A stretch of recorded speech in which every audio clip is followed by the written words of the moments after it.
ኤቢ ምን እያደረግሽ ነው? ዛሬ እዚህ ነው ማድረው። ምን ማለት ነው? ማለትማ በቃ ካንተ ጋር ነው ማድረው። አንተ አልጋ ላይ እኔ እናንተ ብቻ። ቆይ ያምሻል?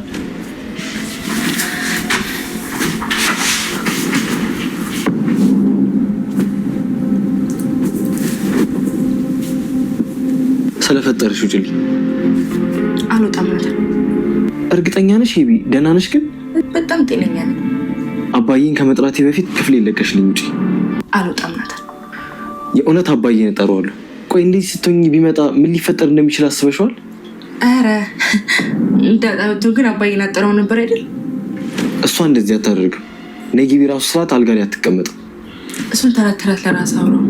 አሁን ግን ደግሜ ልንገር፣ በቃ ከዚህ ክፍል አልወጣም። ግን ታውቃለህ የዚህ ወር ገቢ በጣም አንሷል። እየዘቀዘቀ ነው። አዎ ወቅቱ ነው። አታስቢ እንጂ። እሺ አንተ ታውቃለህ እንግዲህ። አዎ አትጨነቂ። እኔ ምንሽ ማርቲ፣ ወይ የሰላም ጉዳይ እንድትሆን አናገርሻት እንዴ?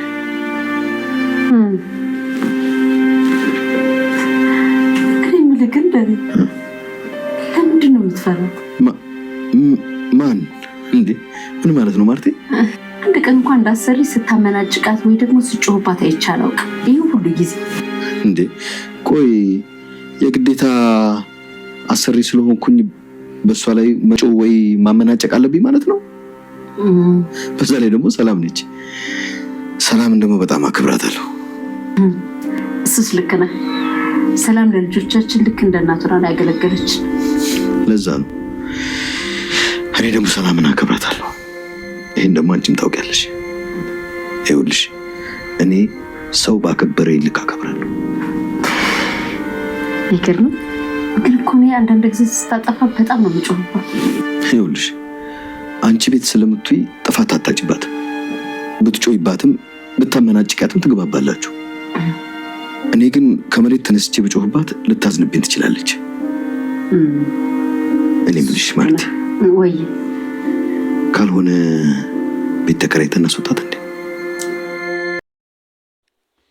ሰላም ጋይስ እንደምን አላችሁ? በያላችሁበት ሰላማችሁ ይብዛ። የዳጣ ድራማ ተከታታዮች እንደምን አላችሁ?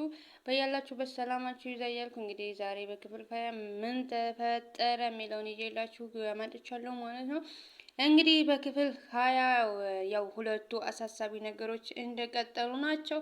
ያው አንደኛው እንኳን አሳሳቢ ባይሆንም ግን አንደኛው አሳሳቢ ጉዳይ ነው። ዋናው አሳሳቢ ጉዳይ እንግዲህ የሰላምዬ ማርገዝ ነው። የሰላምዬ ማርገዙ ለራሷ ደስተኛ ጥሩ ነው። ዘሯን ልተካ ስለሆነ ሁላችንም ደስ ብሎናል ማለት ነው። በዛ መንገድ ግን እየተፈጠሩ ያሉት ነገሮች ያው ትንሽ ቤተሰቡን ከፍና ዝቅ አድርጎታል ማለት ነው። በቀደም እንትና ማን ነበር ስሟ? ማነው እቺ መናጢቱ ልጅ ኤቢ እንትን ብላለች ማለት ነው። ከየት አመጣችው? ወዴት ወሰደችው? ከማን ያረገዘችው? ምናምን እያለች እየጠየቀቻት ነበረ። እንግዲህ ከማን ታርግዘው ከማን አያገባሽም ብላ ቁርጡን ነግራታለች። ያው ሁለታቸውም እናቲቱም ልጅቱም ይጠራጠራሉ። እናቲቱም ያው ከምትወደው ባሏ ጋር ትዳሯ እንዳይፈርስ ስለምትፈራ ነው። ጥርጣሬዋን እንደቀጠለ ነው። የእናቲቱ ሞር የባሰ ነው። እንግዲህ አባትየውን ትናንትና አቶ ደረጀን ብዙ ነገር እየጠየቀችው ነው ማለት ነው። ምን ጠየቀችው የሚለው እንግዲህ አንተ በባለፈው በስካር ምክንያት አነሳስታ ብዙ ነገር እንዲያወራ ልታደርገው ነበረ፣ ግን አልተሳካላትም። ትናንትና ደግሞ እንዴት ነው የወር ገቢያችን እየቀነሰ ነው፣ ምን ይሻላል ምናምን ብላ በስራ ምናምን ምክንያት ተነሳስታ የሆነ ጠይቀዋለች። ለምንድን ነው ሰላምን ጠይቀህ ማነው እንደ አሰሪና እንደ ሰራተኛ ማትነጋገሩት ማትቆጣት? ለምንድን ነው የምትፈራው ምናምን ብላ ስጠይቀው እንግዲህ እሱም ትንሽ ተንተባትቧል። ያስነቃበታል። ያው ማለት ሴትዮዋ ሪል ሰላምዬ የመለሰችላት መልስ አጥጋቢ እንዳልሆነ እንዳላስደሰታት ታውቃለች ማለት ነው። ያው በጣም ፈርታለች። እንግዲህ መጨረሻውን ምናይ ይሆናል። ያው ሰላምዬ የደበቀችው ለምንድን ነው የሚለውን ለምንድነው ከባልሽ የደበቅሽው የሚለውን ነው ማለት ነው። ማለት እሷ የጠረጠረችው እንግዲህ በሰዓቱ ደስ ብሏት ነበረ፣ ብዙ ነገር አስባ ነበረ። ወዲያው እንደዚህ ነው ብላ ትነግረኛለች ብላ ነበረ። ግን የጠረጠረችው የልጁን አባት አላስተዋውቅሽም ያለቻት ጊዜ ነው። ተስማምተው ነበር። በቀጣይ በትናንት ነው በባለፈው ፓርት ስልኩን ልሰጣት ስትል ነበር ያለቀው። እንግዲህ በትናንት ነው። በዛሬው ትሰጣታለች ብለን ተስፋ አድርገን ነበረ፣ ግን መስጠት አልቻለችም። ከዳጣ ጋር ተማክረው እንዴት ላድርግ፣ ሰው ፈልጊ፣ ወንድ ፈልጊ፣ ባል የሚሆን ምናምን እያለቻት ነበረ። እንዴት እንደዚህ አናደርግም፣ እኔ እትዬን እናሳምናታለን፣ እንሂድና እናውራት ብላ ነገረቻት። ሂደው ሲያወሯት እንዴት ነው የዘመኑን ሴት ሲንግል ምናምን ብለው የሚያራምዱት ሙድ በእነሱ ተጽዕኖ አድሮብሽ ከሆነ አትፍሪ፣ እናት የሌለው ልጅና ጥጃ ማይሚን አባት የሌለው ልጅና ከላም የተወለደ ጥጃ አንድ አይነት ነው ምናምን እያለቻት ነበረ። ግን እሷ ያው ብትናገር እኮ ደስ ይላታል። ሜቢ ያው በውስጡ የሆነ የተፈጠረ ነገር ስላለ ተጽዕኖ ስላለባት ነው እንጂ እና እንግዲህ ደሬ ደግሞ ለምን ቤት ተከራይተን ከቤት አናስወጣትም ብላ ነገር እያማከራት ነበረ። ለምን ቤት ተከራይተን እንዳናስወጣት መውጣት አልፈልግም፣ እዚሁ ነው መውለድ የምፈልገው ብላለች። እናንተም ብዙ አመት አክል ብያችኋለሁ ብላለች ስትለው እንደዛ ከሆነ ሌላ ሰራተኛ እናመጣለን እያላት ነበረ።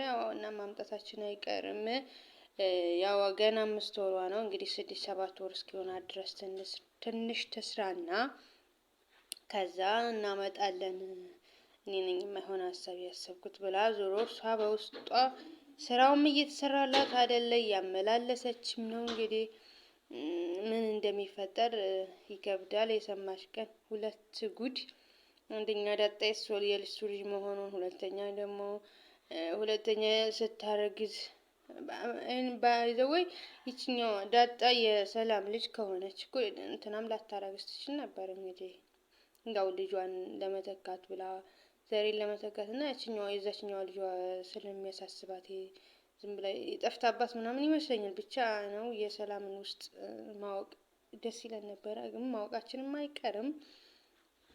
ሌላኛው ደግሞ እንግዲህ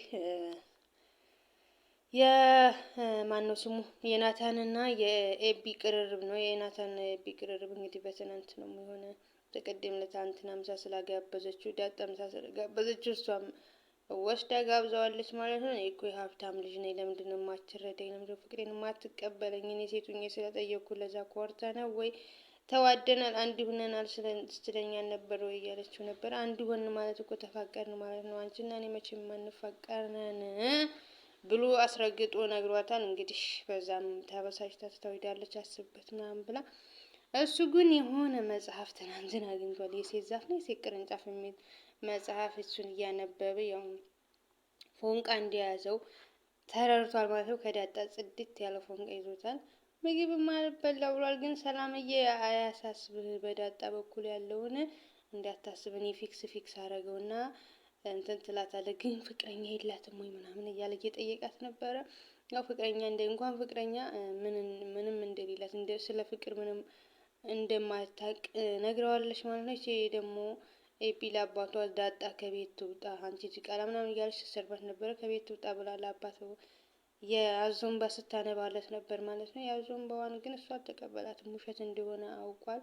በዳጣ ምክንያት ትምህርት መማር አቃተኝ፣ መማር አልቻልኩም እያለችው ነበረ። እንግዲህ ዳጣ ደግሞ ይሄን እንደማታረግ እንደ እህትሽ እያት፣ ይሄን አታረግ ምናምን ብሎ አሳምኗታል ማለት ነው አባትየው። እንግዲህ ግን እሷ ዳጣ ምንም አልደረሰችባት፣ የምትሰርባት እሷ ናት እንጂ አትሄጂም ወይ ወደ ሀገርሽ፣ መቼ ነው የምትሄጂው?